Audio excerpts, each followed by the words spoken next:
Okay, so picture this. You're in Derna-Libya just a few weeks ago, going about your day, maybe grabbing some street food or heading home from work. Life is happening. Then you glance up at a CCTV screen and you see it, this wall of water, like something out of a movie just barreling through the city, wiping out everything in its path. That was Storm Daniel and the devastation. It's almost impossible to grasp. Thousands gone, thousands more still missing, a city practically erased.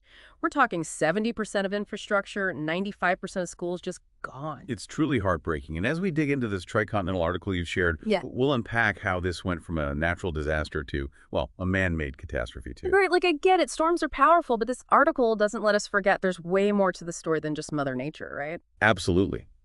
To start, the sheer scale of this flood is hard to overstate. Libya's aviation minister called it a tsunami. And to give you a sense of the area impacted, imagine Central Park in New York City, but 3 times larger. That's the level of destruction we're talking about. Wow, that puts it into perspective. Yeah. But then the article takes this sharp turn, doesn't it? It's like, hold on, this wasn't just bad luck. Derna was basically a sitting duck. Exactly. Imagine a house of cards, right? That's what the article wants us to see, a city already on the brink, held together with string and hope more than anything else.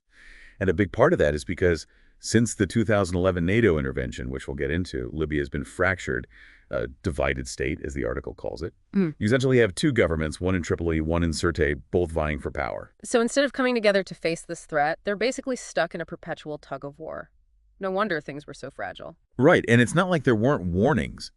This article quotes the World Meteorological Organization's Secretary General, who pointed out that the Libyan National Meteorological Center, the guys who should be sounding the alarm they were severely under-resourced, couldn't even function properly. So it's like, not only was the city itself vulnerable, but the systems meant to protect people were practically non-existent. That's terrifying. It really highlights how disasters are rarely just about the event itself, but about the vulnerabilities that make the impact so much worse.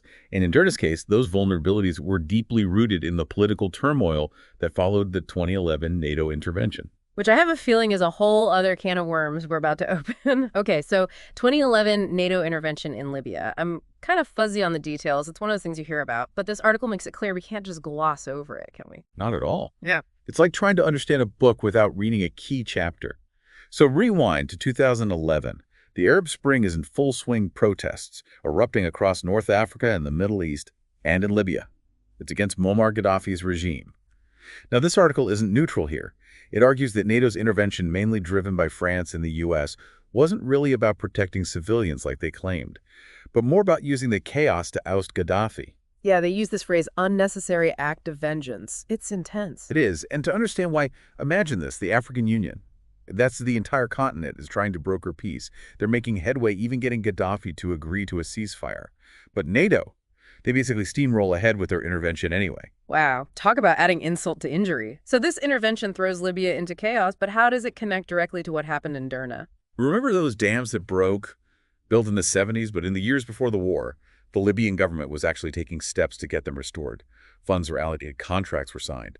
But then the intervention hits, everything goes sideways. And according to the article the Turkish company hired for the restoration, they bolted, the project was abandoned, and the money, poof, vanished. Wait, so it's not just the intervention created instability, but it also directly derailed efforts that could have prevented this tragedy. That's exactly what the article's arguing. And get this, it gets worse. Fast forward to 2020, engineers are sounding the alarm, saying these dams are in critical condition. They can't even handle normal rainfall, let alone a storm like Daniel. But guess what? Their recommendations are ignored.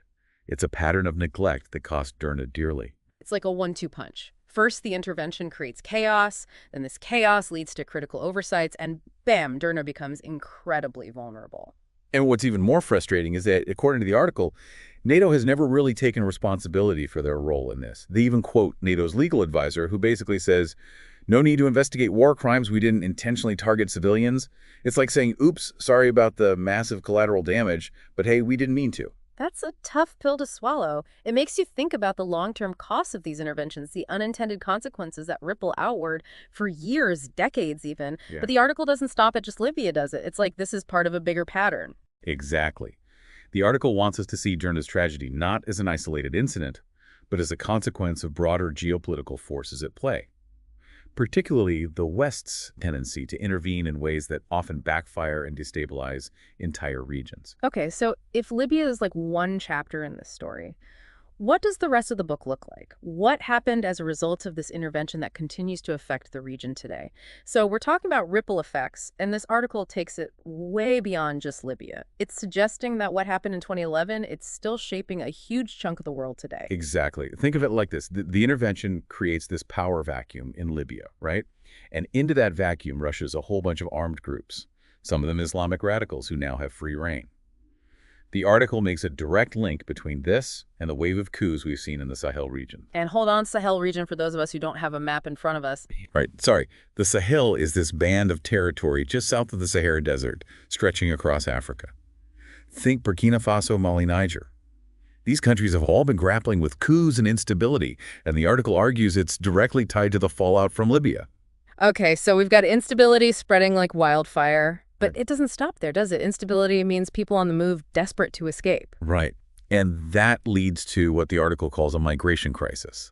More and more people fleeing towards Europe, often taking incredibly dangerous routes across the Mediterranean. We've all seen the headlines, the tragedies at sea, and where there's desperation, there's exploitation. The article doesn't shy away from the ugly stuff. It talks about how this chaos created a breeding ground for human trafficking networks. It's bleak. It is heavy stuff. Makes you realize the true cost of these events, how they echo outwards for years.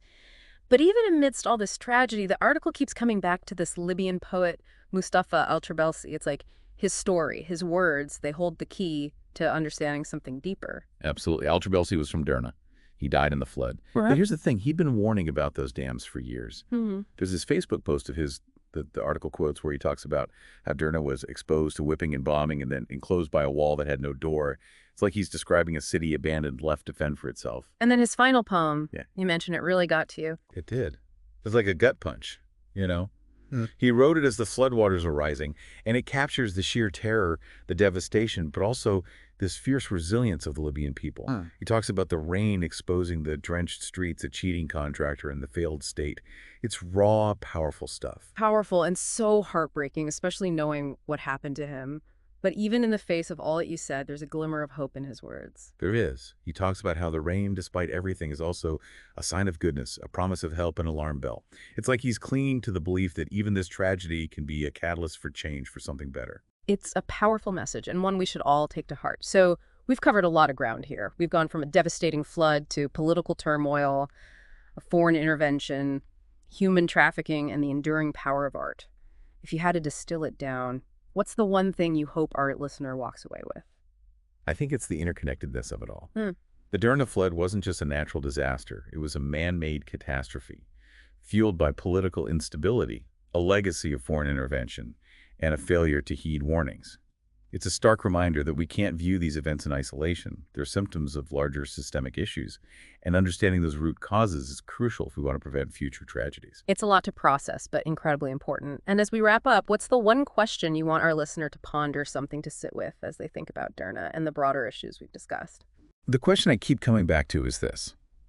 Could tragedies like Derna be prevented if the international community took a more cooperative, less interventionist approach? It's a complex question, but I think it's one worth wrestling with. It definitely is. And on that note, we encourage you to seek out the full Tricontinental article for a deeper dive into this complex and heartbreaking event.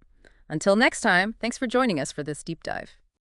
At the end of this podcast, please share your thoughts on the book, and if you enjoy this content, don't forget